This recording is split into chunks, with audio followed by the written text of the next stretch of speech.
fique bem atento, porque eu vou explorar bastante aqui os conhecimentos dele, Lorenberg também, para que a gente possa entender aquela coisa, né, eu sempre sou sou muito curioso e sou muito da opinião seguinte, que a empatia é quando se coloca no lugar do outro.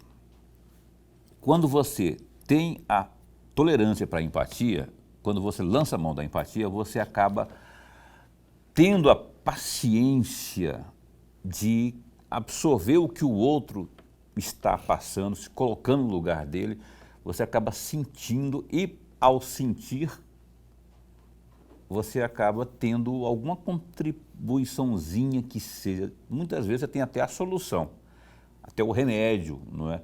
É opinião minha, mas baseado nisso que eu penso, que eu percebo.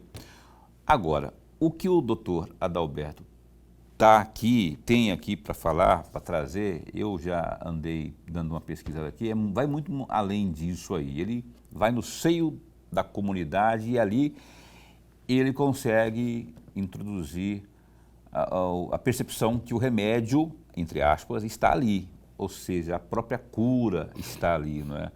Eu acho interessante essa abordagem e você também vai achar, eu tenho certeza, porque o programa Opinião está começando. Isso é só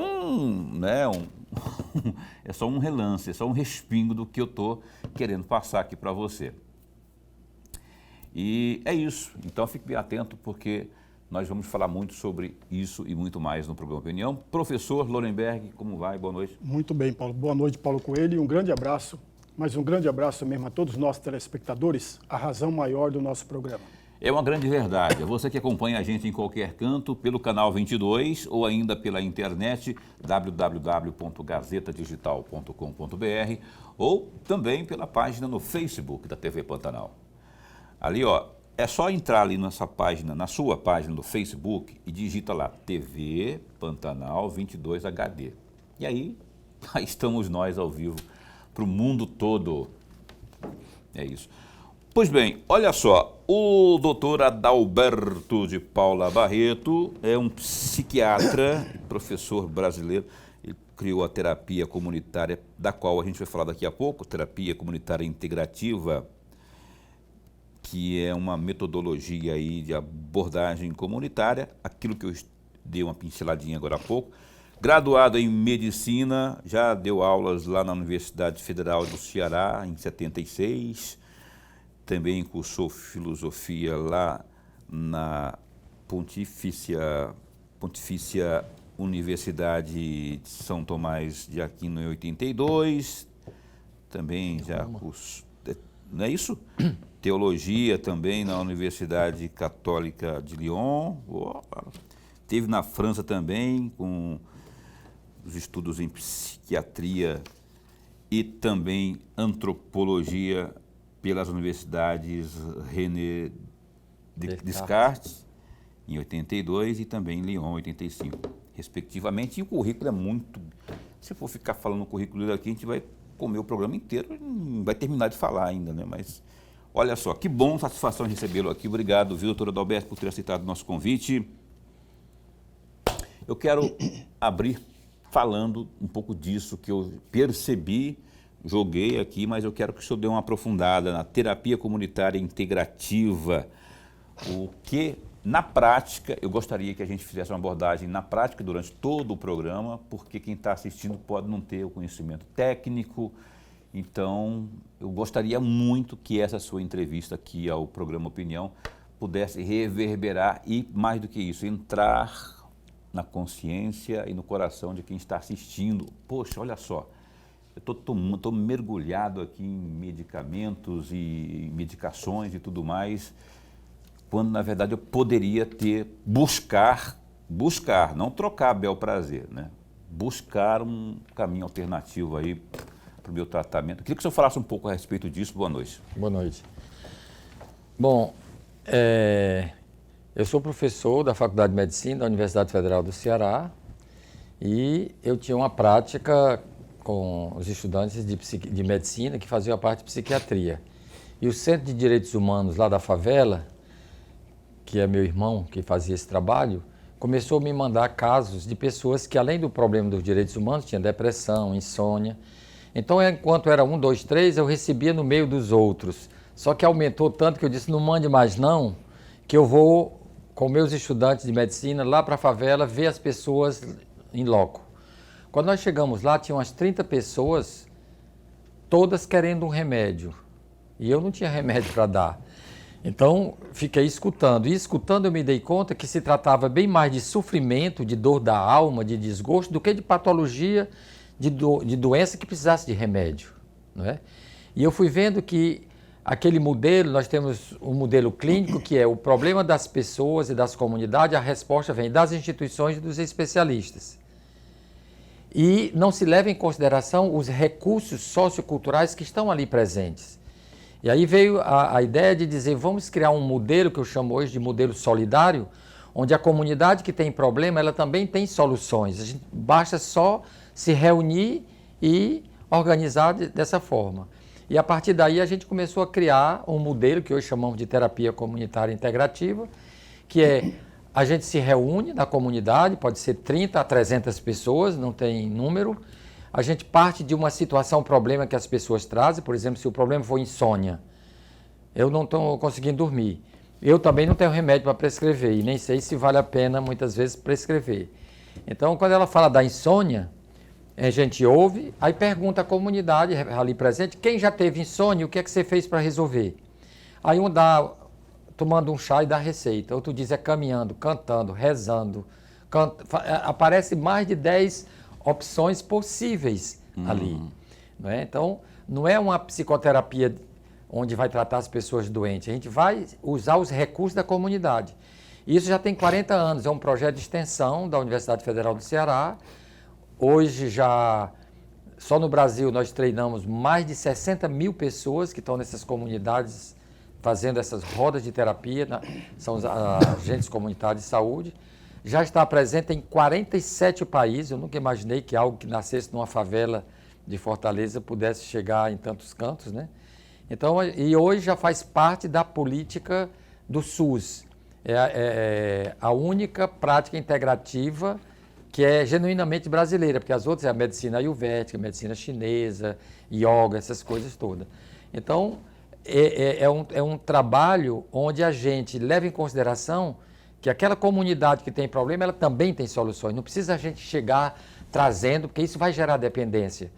E o objetivo da terapia é criar vínculos de solidariedade. Não é? A pessoa fala da sua dor, as pessoas que estão ali escutam e dizem, eu também passei por isso. Então, a gente sempre parte de uma situação, um problema. Às vezes, o tema que vem é, por exemplo, eu me lembro, um pai diz, eu perdi a esperança de tirar meu filho das drogas. Então, para mim, a vida perdeu sentido. Então, se vota e ele foi eleito.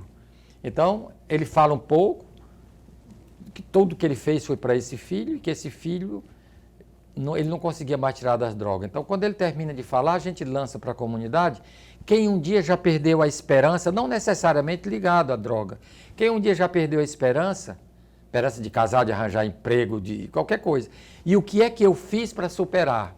Então, as respostas vêm da própria comunidade e aquela pessoa que veio com o problema sai com as 15 possibilidades de estratégia de superação. É um tipo de terapia onde as causas se retroalimentam ali, né? Que ali eles mesmos produzem o que eu chamei de aspas remédio, né? A cura pode vir de algum exemplo que ali for colocado. Exatamente. Então você não é mais barato, não gera dependência e você socializa a informação. Não tem efeito colateral. E as pessoas vão aprendendo umas com as outras. Não é que a gente seja contra o modelo clínico, vertical, mas ele é insuficiente para lidar com as dores da alma, né? Porque para a doença tem remédio, mas o desgosto, a tristeza profunda, muitas vezes, essa pessoa precisa ser escutada, são as terapias. Né? Hoje nós chamamos as terapias integrativas, as práticas integrativas, que são coisas da própria comunidade. Nós temos as plantas medicinais. Nós temos lá um projeto que chama-se Farmácia Viva. Aquelas plantas que os índios no passado usavam e diziam que eram curativos, a Universidade Federal do Ceará, através do professor Abreu Matos, Eles pesquisaram, viram qual era o que tinha um princípio ativo, que não era tóxico, e nós temos ainda hoje esse programa onde a gente produz o lambedor, que é o xarope, broncodilatador para tosse, para essas coisas, da própria comunidade. Que ótimo. Que ótimo. Professor Lorenberg. Professor, antes de mais nada, registrar nossa alegria, mas muito bom mesmo tê-lo aqui no nosso bate-papo. Professor, eu tenho aqui uma dúvida que eu gostaria muito de ouvi-la a respeito, mas antes de fazê-lo, talvez seja um aprofundamento, um pedido de aprofundamento daquilo que o senhor falou logo no começo da sua primeira resposta. Mas antes de fazer esse pedido, eu vou ler aqui um trecho que eu encontrei no texto, na matéria, em Terapia Comunitária Integrativa e Cultura. Eu encontrei lá na Revista da Consciência, no dia 28 de agosto de 2017. O trecho que eu destaquei diz o seguinte, entre aspas, quando nós desenvolvemos um trabalho de cuidar dos outros, temos que aposentar o velho colonizador, o velho missionário, que querem fazer com que os outros mudem seus valores, suas crenças e vejam o mundo sob o nosso ponto de vista. Querer mudar os outros é uma violência, mesmo quando queremos impor nosso amor. Fecham aspas. Professor, me permita fazer 3 perguntas. Farei primeiro uma pergunta e depois que o senhor responder a primeira pergunta, eu farei 2 perguntas juntas, porque me parece que as 2 estão juntas uma com a outra. Certo. A primeira pergunta é o seguinte, isso significa, trecho que eu li, isso significa que quando me dedico a cuidar dos outros, minhas crenças, meus valores e meu ponto de vista não são importantes? É isso que o senhor está dizendo ou não é? E por quê? Isso que o Lorenberg está fazendo na primeira pergunta aqui, isso acontece, eu vou confessar, comigo, porque às vezes eu estou dando um conselho e aí, quase que de forma involuntária, inconsciente, eu estou querendo impor que ela absorva o meu modo de entender. E que ele coloca aí no trecho que o Lorenberg leu, uma violência, né, que o senhor colocou. Exato. A arte de cuidar é dar sem exigir nada em retorno e receber sem se sentir em dívida. O ato de dar, ele é gratuito.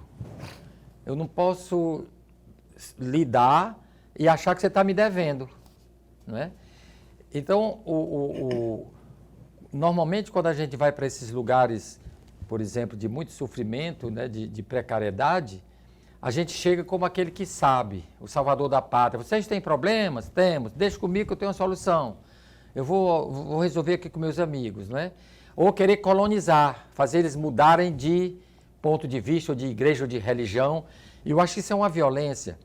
A alteridade, ela é diferente de mim. Eu não posso querer que todo mundo seja igual a mim. Eu acho que essa é uma questão que até hoje o mundo todo, essa polarização, né? Quem não está comigo está contra mim. Isso não existe.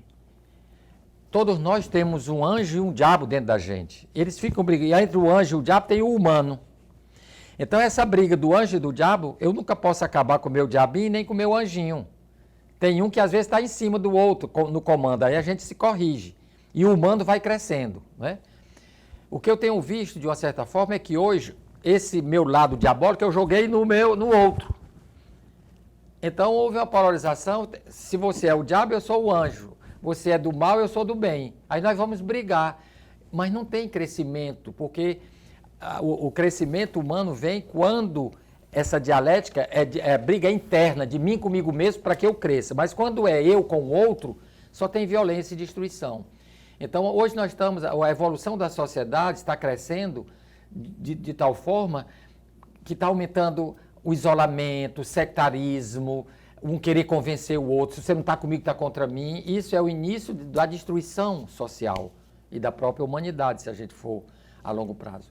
Então eu alerto que aquele que quer fazer um cuidar do outro, ele tem que chegar lá, primeiro aprendendo com eles, trocando experiência, sem querer convencer. Tanto que a nossa terapia comunitária, ela tem regra, não dar conselho, não julgar, não analisar, não fazer interpretações e nem discursos teóricos. Só fazer pergunta para que a gente comece a entender. Então, essa é a primeira coisa. Então, quem vai fazer um trabalho social, aposente o velho colonizador, porque o colonizador acha que ele é superior àquele povo. Então, educar é querer que ele seja igual a mim, não é? Ou o velho missionário que quer converter todo mundo para a religião dele. Isso é uma violência, porque o quem eu sou passa pelo que eu creio, como eu falo, o que é que eu como, como eu me visto. Então, a cultura é o arcabouço de uma identidade. E quando você destrói aquela cultura, o indivíduo se perde, não é? Por isso que o símbolo da terapia comunitária é a teia da aranha, inspirada numa das danças dos índios Tremembé, do Nordeste. Eles têm danças que eles imitam os animais com os quais eles aprenderam. Então tem a dança da aranha. Tece, tece, aranha, tece, tece, o teu, teá, as novas embaixo e as velhas no ar. É a música deles. Por que a aranha é importante? Porque a aranha, ela tece teias, vínculos que unem, que agregam. Então, a aranha sem a teia é como uma comunidade sem a sua teia de relações, de solidariedade, de seus amizade. Links, né? Os links de afetivo, como você falou no início ali, de compaixão, né? De olhar o outro na sua dimensão humana. Então, o nosso símbolo é a teia da aranha. Nós estamos juntos, não é para um tratar o outro, é para criar vínculos, para partilhar experiências. Agora, na época do Covid, nós fizemos rodas online, que a gente só fazia presencial. Fizemos em 15 países, com 5 idiomas, durante 2 anos. E chegamos a uma conclusão que a gente viu, é que o que divide a humanidade são as ideias. Debate de ideias divide, mas quando é partilha de emoções, isso nos une. O mesmo medo que uma mulher, que uma senhora tinha na favela de pegar Covid, a mesma dor de não poder enterrar seu filho, fazer o luto, era a mesma daquelas que viviam em Paris, em Roma, em Tóquio, em Nova York. Então, as emoções não têm fronteiras, é ela que nos une. E a terapia comunitária é um espaço para a gente lidar, cada um é rico naquilo que o outro é pobre. Então, cada um tem algo. A gente parte do pressuposto que qualquer indivíduo, independente do seu nível socioeconômico e cultural, tem um saber que pode ser útil aos outros. E de onde vem esse saber? Cada vez que eu supero um problema, eu crio um saber. Vem da superação das experiências de vida. Eu posso amar porque recebi muito amor, mas eu posso amar porque eu fui rejeitado. Ou seja, a carência também gera competência. Então, levar em consideração que aquela comunidade que eu vou trabalhar, ela tem problemas, mas ela também tem soluções. Eu não vou lá para querer resolver.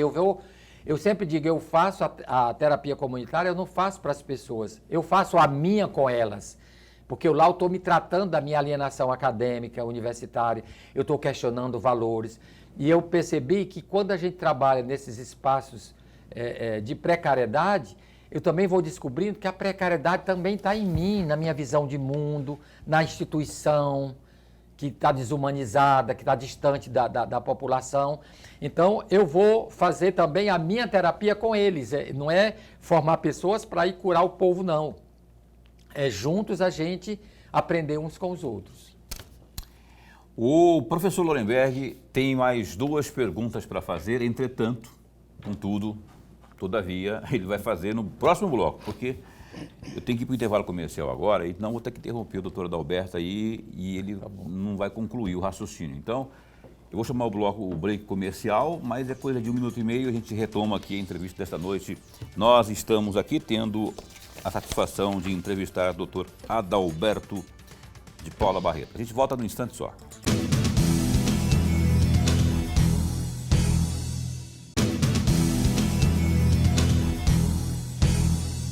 Pois bem, cá estamos de volta. Você está assistindo ao programa Opinião na sua TV. Vou dar um beijo para a Heloísa, que está assistindo a gente lá no bairro Pedra 90. E um abraço para o maridão dela, que é o Amarildo, que estão acompanhando o programa Opinião. Tem mais gente aqui, olha, no grupo do programa Opinião. Esse pessoal está mandando aqui alôzinho. Se eu conseguisse abrir o digníssimo... Está aqui. Então, já falei da Heloísa, do Amarildo, também o Giovan. Ele está acompanhando a gente no CPA2. A Mariane está lá no Bela Vista, também assistindo a gente. A Suzenil acompanhando a gente também lá no CPA 2. Que mais? E tem também a Flaviane, que nos assiste nesse instante diretamente lá do bairro do bairro Três Barras, que fica ali na região da Grande CPA, lá pro fundão lá, não é? Obrigado pelo carinho de vocês, por estarem aqui acompanhando o programa Opinião. A doutora Adalberto está conosco, mas antes de seguirmos com a entrevista, vamos aos destaques do Gazeta Digital, www.gazetadigital.com.br. Olha só, o presidente da Frente Parlamentar Mista de Logística e Infraestrutura, o senador Wellington Fagundes, do PL, assegurou que as obras de ampliação e internacionalização do Aeroporto Internacional Marechal Rondon, localizado em Várzea Grande, estão concluídas e aguardam somente autorização para a operação de voos internacionais. A inauguração deve acontecer na próxima quarta-feira, dia 31, e a expectativa é que o presidente Lula participe do evento. O ministro da Agricultura, Carlos Fávaro, já confirmou que o chefe da União virá para a entrega de casas populares e outras ações na região. Disse, abre aspas, esperamos que sim, a vinda de um presidente é sempre importante.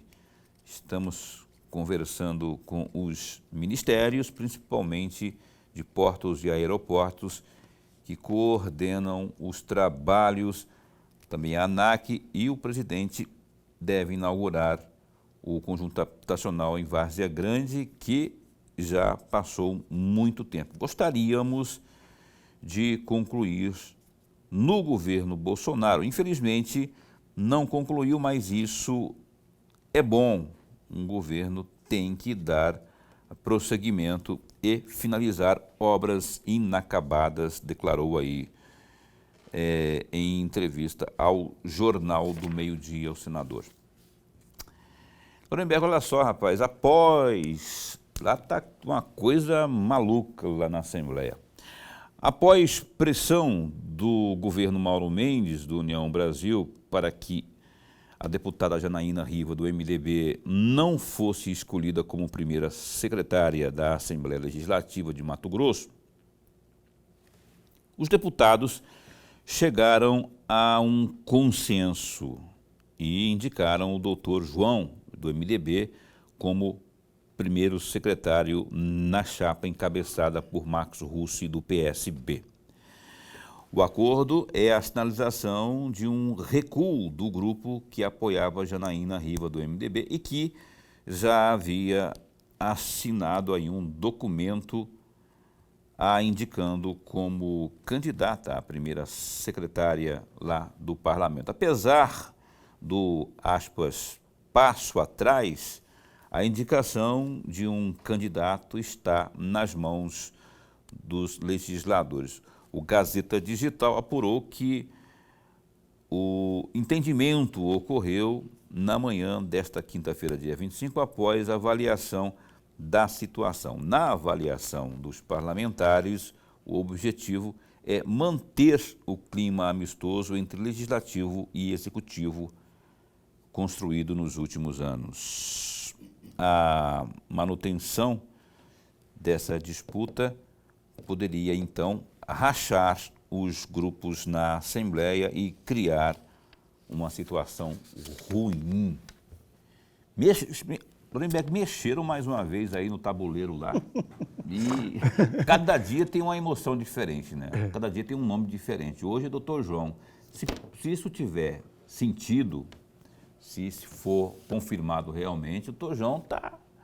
Veja bem, primeiro secretário é o segundo principal cargo da mesa diretora da Assembleia Legislativa. É o cargo de ordenador de despesa. A Assembleia Legislativa de Mato Grosso, eu não sei como é que está o duodécimo desse ano, passa de 15 milhões, meio bilhão de reais ali, ó. E isso passa pela primeira secretaria, que é uma espécie de tesouraria da Assembleia Legislativa, né? Doutor João estava lá, quietão, não, de boa, opa, achou um bilhete premiado. Eu não estou colocando maldade na minha avaliação, não. Estou dizendo só que é um cargo importantíssimo, né? E ele estava lá, não estava brigando, de repente tem essa saída aí. O que você acha dessa mudança, essa nova mudança? Paulo e amigo professor, muito rapidamente, duas observações. A primeira delas, vamos imaginar que esse consenso seja de fato verdadeiro e a escolha do deputado João seja de fato verdadeiro. Vamos imaginar exatamente isso. Eu sempre entendi que uma grande virtude de um político, embora essa virtude seja muito rara, mas muito rara, é exatamente o recuo. Você tem um momento que você avança, mas tem um momento que você recua. E se nós olharmos esse retrato que o Paulo acabou de ler, é exatamente um recuo. Só que esse recuo não é virtude, amigos. Por que não é virtude? Porque o recuo não se dá por pressão interna entre os deputados. Não foram os deputados que dividiram de tal forma e que não acharam um denominador comum, não acharam um número comum. Não, nada disso. A pressão vem de fora do parlamento, vem do governo, essa pressão em cima. É como, eu sou do interior, Paulo, e você é do interior, talvez você tenha brincado disso. No interior tem o chamado parigato. Espreme, né? Isso, se você entra num banco longo, talvez o professor conheça essa brincadeira. Lá no Ceará tem disso também. O parigato, e os garotos sentavam e exprimiam. Quem ficava por último, mantia. Esse parigato que tem internamente na Assembleia não ocorreu. O parigato vem de fora. O governo do Estado e o governador pressionaram a Assembleia e a Assembleia achou alguém que possa ser, de uma certa forma, aceitável para todo o conjunto dos parlamentares. E isso não é bom, amigos. Por que não é bom? Porque a Assembleia Legislativa ficou de pires na mão, de mãos abertas, esperando a bênção do governo do Estado. Concordo plenamente com o professor Lorenberg e não vejo saudável a interferência do Executivo numa situação genuinamente interna, é lá do parlamento. Eles que degladiem, eles que se belisquem, que fazem o parigato lá, eles que façam o que tiver que fazer, cheguem num denominador, não é? Quando o Executivo vai lá, bota o bedelho, e ainda, o que é principal, dizendo que não se mete, né? Uhum. Ele fala que não se mete, mas se mete, não é? E acaba, tudo para evitar o nome da Janaína Riva, suposta candidata ao Senado em 2026, não é? E aí, deu no que deu, não sei se isso vai fechar no doutor João não, viu? Nada contra, mas eu acho que tem muita coisa para acontecer até o dia 7, que vai ser o dia da... Dia 7? É dia 7 da eleição. 7 de agosto, muita coisa, muita água vai rolar lá ainda, né? Voltemos aqui para o programa Opinião de hoje, dessa noite. A gente está tendo a grata satisfação de receber aqui o doutor médico psiquiatra doutora Adalberto de Paula Barreto. Doutor, eu ia seguir com o meu roteiro aqui, mas chegou uma participação pelo celular aqui, dizendo o seguinte: olá, excelente noite ao doutor Adalberto. Nessa terapia comunitária, como são aceitos os membros e quanto tempo cada um fica participando? A Roberta Ortiz que está perguntando. Certo. A terapia comunitária, ela tem começo, meio e fim. Não é uma psicoterapia de grupo que você tem que fazer 10, 5, 15. Ele é um espaço aberto, um espaço público, onde as pessoas que estão com uma inquietação, preocupação, tirando sono, querendo conversar e não encontram porque está todo mundo apressado, é um espaço aberto, público, onde você vem para partilhar suas inquietações e as pessoas ajudarem umas às outras, né? Então, você participando de uma roda, você pode vir quantas você quiser, não tem nenhuma obrigação, é porta aberta, não é? E agora está sendo muito utilizado porque com o Covid aumentou a ansiedade, a depressão, as pessoas estão estão sofridas, não é? E o grande perigo é a medicalização do sofrimento, não é? De achar que isso é doença e começar a dar remédio e vai criando outros problemas, depois é muito caro também. Por isso que é importante a aplicação no SUS. E aqui no Mato Grosso, a Escola de Saúde Pública está organizando essa capacitação. Agora mesmo eu vim passar essa semana trabalhando aqui, dando o curso. São 84 pessoas que estão sendo treinadas para, a partir da próxima semana, já começar nas suas comunidades a fazer essas rodas de terapia que são abertas a qualquer pessoa que pode vir. Não é? Bacana isso, viu? E é gratuito. Essas pessoas são treinadas, são líderes, tem médico, tem enfermeiro, tem profissionais, mas tem lideranças comunitárias também. Por que não precisa ser profissional? Porque você não vai dar diagnóstico, você não vai dar remédio. Você vai criar um espaço de metabolização da ansiedade e encaminha para os psiquiatras, os psicólogos, os especialistas, somente, as pesquisas que nós já fizemos a nível nacional, apenas 10% das pessoas que vêm atrás de um remédio, só 10% precisa. A grande maioria se resolve.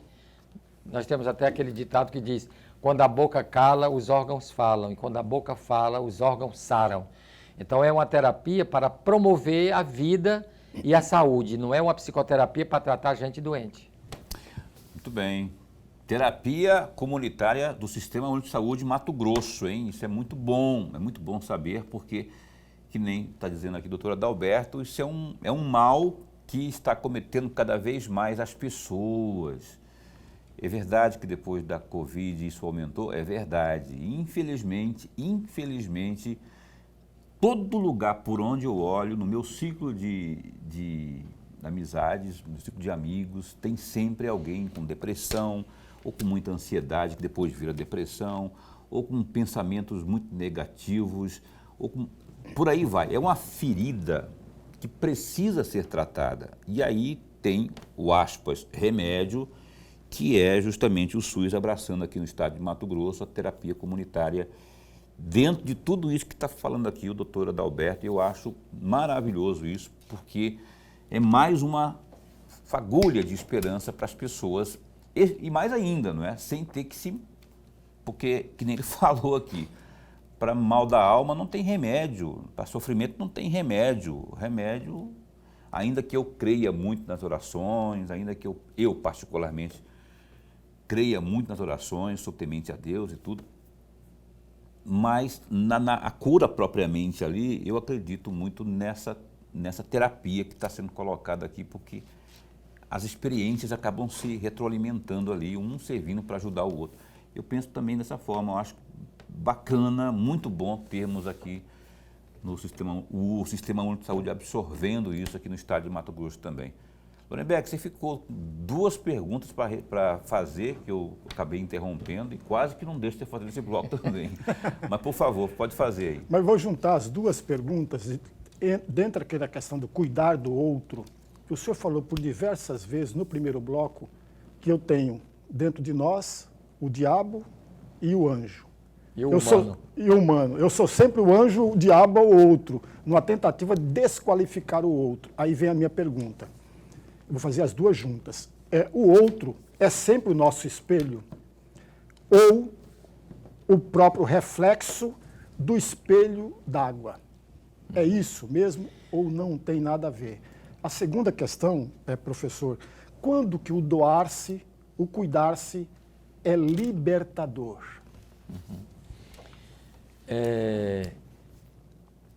A primeira foi do anjinho. Do anjinho, Certo. Não, o outro, eu diria que nós trabalhamos com a escuta ativa. Quando eu falo de mim, você ouve de você. Quando eu digo assim, quando eu perdi meu pai, eu me desestruturei. Aí você diz, eu também. Eu tenho o maior medo de perder a minha mãe, eu também. Então, na terapia comunitária, quando as pessoas falam de si, ressoa nas pessoas que estão ali presentes. E na hora que nós vamos falar, cada um fala de si. Então, nesse sentido, o outro, a minha palavra ressoa na história do outro e você fala daquilo que ressoou em você. Se eu digo, por exemplo, Eu perdi uma pessoa muito querida desde o dia que eu perdi a vontade de viver. A gente parte desse pressuposto. Então, você falou, depois a gente pergunta, quem um dia já perdeu a vontade de viver, a esperança, e o que é que eu fiz para recuperar? Então, a gente vai ver essas estratégias que emergem da própria comunidade, das próprias pessoas, né? Então, nesse sentido, o outro é o meu fiel colaborador no meu processo evolutivo. Eu aprendo com você, você aprende comigo. É uma troca de experiência, né? Então, nesse sentido, a terapia comunitária, a gente trabalha muito a questão da empatia. Quando você fala da sua emoção, toca na minha emoção. Agora, se você fala das suas ideias, as minhas ideias despertam e a gente começa a brigar. Então, na terapia comunitária, não é um espaço nem de endoctrinamento e muito menos de debate de ideias. Você pode debater depois. É partilhar experiências de vida, coisas que eu vivi, tendo a emoção como o cimento que liga os vínculos que vão criando e ligando, fazendo o sentido de pertença. E vão aparecendo os recursos culturais que estão, por exemplo, quando em uma roda alguém diz, eu estou com insônia, aí a gente pergunta, quem teve insônia, o que é que eu fiz? Aí um diz, tem o suco do capim-santo, e ela dá a receita, outro diz, tem o chá de tal erva e dá a receita. Aquela pessoa que está dando a receita, como é que você sabe disso? Não, eu sou o neto daquele raizeiro que tinha. Tal. Então, os recursos que estão escondidos aparecem todos. E depois da roda, a comunidade começa a utilizar as pessoas, os recursos que estão lá, que estavam escondidos e que emergiram durante a roda. Que joia, que bom, bacana isso, viu? Eu fiquei até feliz que o senhor falou da empatia aí, que eu mencionei a empatia na abertura do programa e o senhor falou que...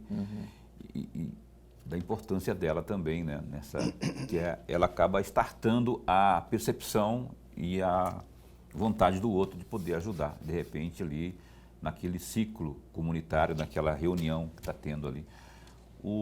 Vamos fazer o quê? Vamos para o intervalo comercial, rapidão, porque tem telespectador aqui mandando pergunta e você pode mandar a sua também. Tem mais um bloco ainda de programa, 99932-2529, está aí na tela, ó. Mande aí a sua pergunta aqui para o doutor Adalberto, que ele vai responder no próximo bloco. A gente volta no instante só.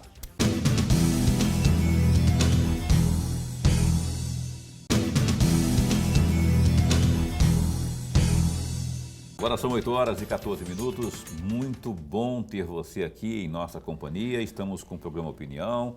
Mandar um beijo para a Silvia Tomás, que está ali, da Escola de Saúde Pública do Estado de Mato Grosso, né? Uma cabeça maravilhosa que toca aquela instituição de forma muito competente, inclusive com boas ideias sendo colocadas em curso lá, né? Tive a oportunidade de conhecer a Silvia, com o trabalho que ela faz, parabéns mesmo, e inclusive está envolvida, né, nessa terapia comunitária aqui que está sendo encabeçada pelo glorioso Doutor Adalberto.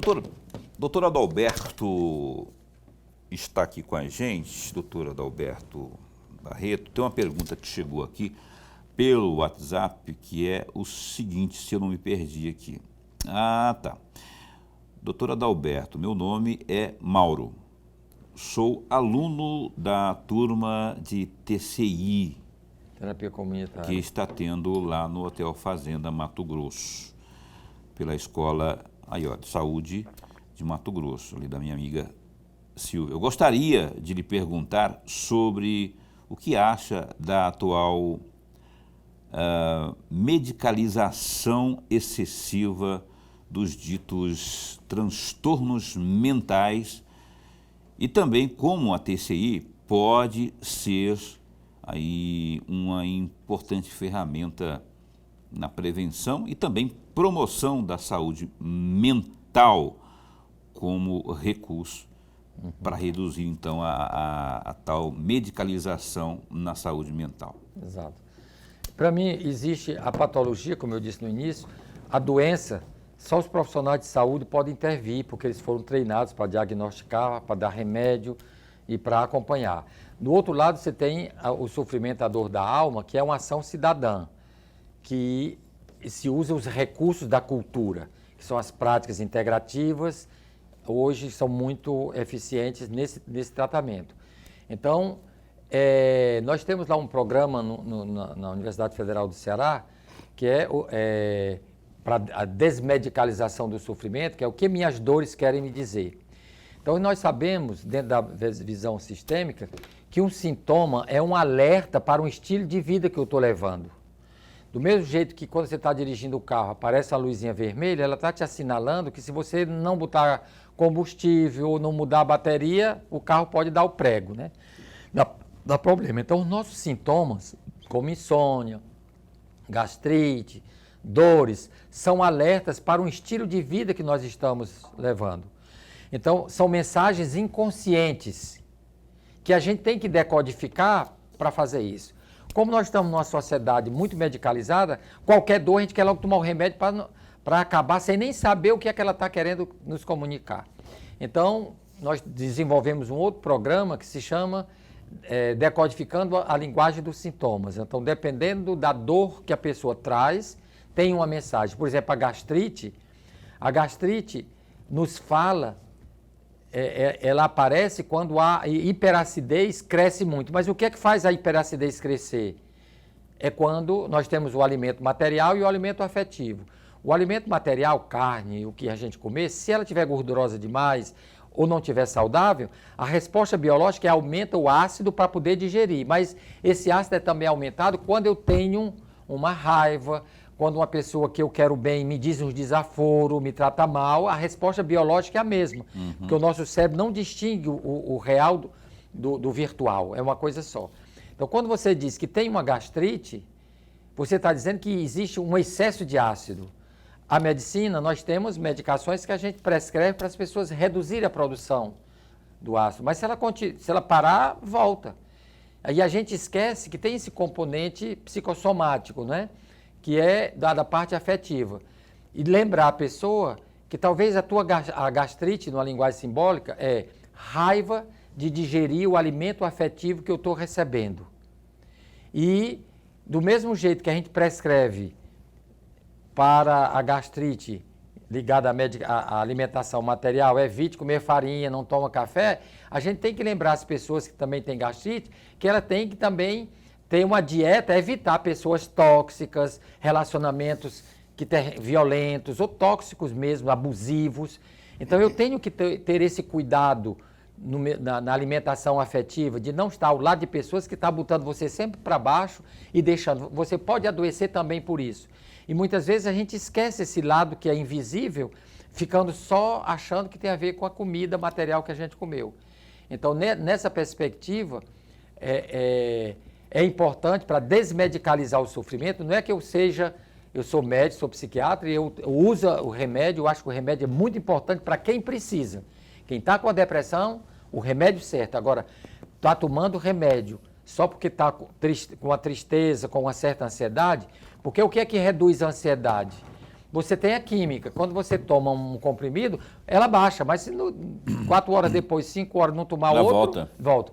Tem a física, que é caminhar, dançar, andar.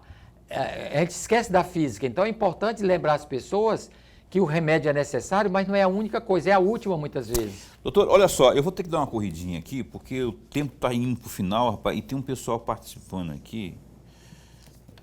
Quem é? Se eu entendesse a minha letra, daria para falar, mas eu não entendo minha... Ah, tá, Lucivânia Brito, do Verdão, bairro Verdão aqui em Cuiabá, está assistindo a gente, só falou... Ah, está perguntando aqui como faz para conhecer essa terapia comunitária aqui em Mato Grosso.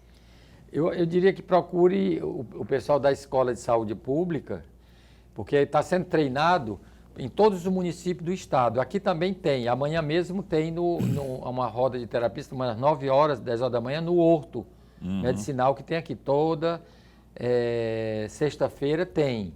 Mas se ela entrar em contato, procurar junto ao SUS... A Escola de Saúde Pública de Mato Grosso, e você vai ter... Procura a Silvia lá, viu?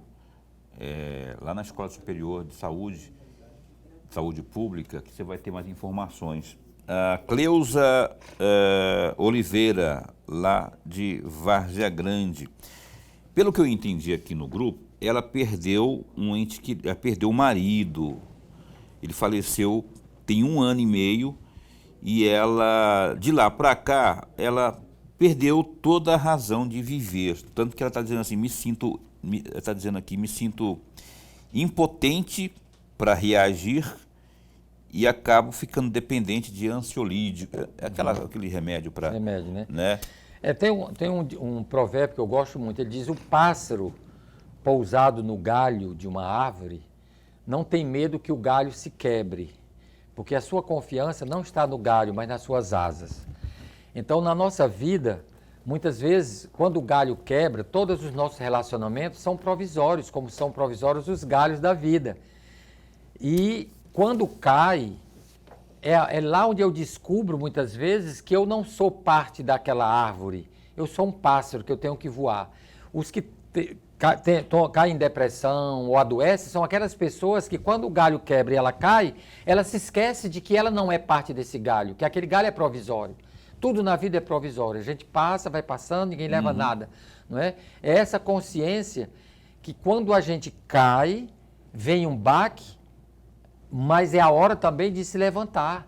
E uma forma de se levantar é você buscando essa terapia comunitária, pelo que disse aqui, participando, sabe por quê? Porque ali você vai se deparar com outras experiências, pessoas que passaram pelo mesmo problema, ou até pior, e que encontraram uma solução. Mirando nessa solução, tendo como base, e geralmente são vários exemplos, né? Você pode ter vários exemplos como um remédio, entre aspas, né? Para sair e evitar esses remédios aí, essas drogas que você toma. Tem mais aqui, olha só, qual foi a virada de chave para pensar a criação dessa terapia? Quais os benefícios imediatos da terapia? Quais as diferenças entre esta terapia e a terapia com psicólogo? A pessoa não marcou o nome não, mas está participando conosco aqui. Certo. Na psicoterapia, o indivíduo que vem, eu diria, um pouco adoecido, e o grupo todo ajuda ele, às vezes fazendo análise, interpretações, dando conselho, orientação. Na terapia comunitária, a gente não dá conselho, a gente não faz análise. A gente parte de uma situação, problema, e aquele problema que foi votado, que teve a maioria, é que é o tema escolhido. E depois que aquela pessoa fala da sua dificuldade, a gente pergunta ao grupo, quem já passou por isso e o que fez para resolver? Então, a resposta vem do próprio grupo. Então, nesse sentido, a terapia, a comunidade que tem problema, ela também tem suas soluções e isso ajuda na superação, né? Então tá aí, portanto, a resposta a você que está participando com a gente aqui. A minha caríssima Silvia está dizendo que tem terapia toda sexta-feira lá no Horto. Está aberto lá? Amanhã Horto, tem. Amanhã é sexta-feira, amanhã tem. Que hora que é lá amanhã? 8 da manhã. Então você, de Cuiabá e Várzea Grande, olha só, aqui no Horto Florestal, fica aqui na entrada do Cochupó, né, na ponte ali à direita, não fica ainda no Horto Florestal. No Horto Florestal, vai lá amanhã, às 8 horas da manhã, vai ter lá toda uma turma, o pessoal lá preparado para mais uma sessão dessa, a sessão que fala, né? Mais uma reunião lá. Uma roda. Uma roda de amigos, eles cantam lá, eles encontram formas de deixar você bem à vontade. E pelo que eu vi, até eu tenho vontade de ir lá, né? Vamos lá amanhã, Loremir? Amanhã cedo, vamos lá, tirar os diabinhos, né? Porque os anjinhos têm aqui, os diabinhos estão aqui enchendo as paciências aqui. Estou botando ele para vazar e eles não querem ir, então vou lá para tirar, expurgá-los. Lorenberg, a última pergunta do programa, por favor. Não tem mais nenhum telespectador, não? Não tem. Tem abraço, mas daqui a pouquinho eu mando aqui. A Elaine, manda lá. Elaine, obrigado, viu, Elaine? Do Dom Aquino, obrigado pelo carinho. A Elaine é a esposa do Joaquim, eles estão lá compenetrados no programa. Obrigado pelo carinho da companhia. Professor, em 2017, em agosto de 2017, em Porto Alegre, foi realizado o 9º Congresso. E o tema desse congresso é exatamente acolher diversidades, garimpar pérolas e superar desafios. E aí vem a minha pergunta. O acolher diversidades ainda é um dos grandes desafios da comunidade humana ou não é? E por quê? Vou pedir para o senhor responder em 1 minuto e meio, que é o tempo que eu tenho para encerrar o programa. Eu diria que as patologias do intracelular e do intrapsíquico, nós já conhecemos quase todas e tem remédio. O grande desafio hoje é encontrar remédios para a convivência na diversidade. E a terapia comunitária é essa proposta de unir as pessoas, não para pensarem iguais, mas ver o que é que nós temos de igual, de humano, de recursos que podem ser somados para que a gente cresça, respeitando a pluralidade e essa diversidade. Doutor, eu teria aqui em minhas mãos, tenho um turbilhão de outras tantas questões que eu gostaria muito de abordar com o senhor, mas eu não tenho tempo, horário de rede eu tenho que obedecer. Agradeço de coração, parabenizando pelo seu trabalho, que eu já estou admirando, já comecei a dar uma pesquisada, depois da entrevista então. Eu deixo com o senhor aí com 1 minuto para suas considerações finais e agradeço pela sua vinda aqui ao programa Opinião. Beleza. Então, eu queria primeiro parabenizar a Escola de Saúde Pública de Mato Grosso, sob a direção da doutora Silvia, que teve essa sensibilidade de perceber que nós precisamos cuidar. Eu diria que o brasileiro está doente. Nós estamos no limiar da tolerância, a julgar pelas violências que acontecem o tempo todo. Tudo isso é porque nós estamos no limiar. E criar esses espaços de palavra que liberam as pessoas, que reduz essa ansiedade, é uma coisa muito importante, que é o cuidado das pessoas. E eu queria parabenizar a escola por essa felicidade, essa sensibilidade de trazer essa metodologia que é brasileira, que é nossa, né? Enquanto já estamos em 47 países e aqui no Brasil já está em quase todos, mas já é a segunda turma aqui em Mato Grosso do Sul e dizer às pessoas... Aqui é Mato Grosso. Mato Grosso. É. Sul ainda não chegou lá, não. Não chegou lá ainda não. Não, só aqui. E dizer a vocês que estão em casa participando desse programa, quando tiverem um pouco ansioso, procurem onde tem uma roda de terapia. Agora em todos os municípios vão ter. Para você chegar lá, ser acolhido, participar, cantar, receber abraços, dividir e Ótimo. Juntos vocês vão ver que a gente sai mais facilmente. É um ajudando o outro, né? A empatia, lembra? E aí da empatia vem a solidariedade e aí amanhã no Horto Florestal, às 8 horas da manhã, você já pode começar, inclusive, a colocar em prática tudo isso aqui. Doutor, obrigado por tudo de bom para o senhor. Parabéns pelo trabalho, viu? Silvia, obrigado. Silvia também, Silvia Tomás, da Escola de Saúde Pública, também pela força aqui, que eu admiro bastante. Professor Lorenberg. Até amanhã. Amanhã a gente entrevista aqui ao vivo o deputado federal, o Coronel Assis, do União Brasil. Coronel Assis, do União Brasil, deputado federal, vai estar conosco às 7h30 da noite aqui na TV Pantanal, canal 22, uma emissora do Grupo Gazeta de Comunicação. Até lá, se cuida, fica bem, fica com Deus também.